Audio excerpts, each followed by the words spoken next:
kwa maana ya kwamba anaweza kweli alimlea vizuri nyumbani, mtoto akawa na adabu ya nyumbani, lakini akitoka nje ya nyumbani hawi na adabu.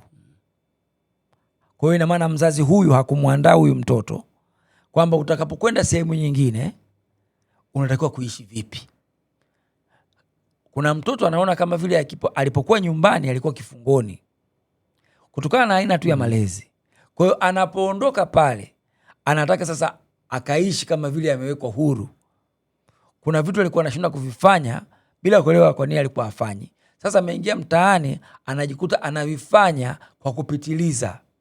Ndipo pale nyinyi wengine mnamuona huyu ni changamoto. Mwenyelewa? Mzazi atakuwa amwambie si vizuri unapokutana na watu ukawa muongo, itakugharimu.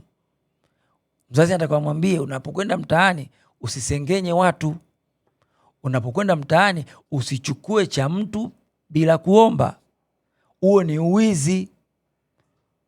Unapokwenda mtaani usinyanyase watoto wa watu ama watu ambao unakaa nao. Mzazi atakuwa amjenge na hivi vitu, lakini wazazi wa leo hawajengi hivyo vitu.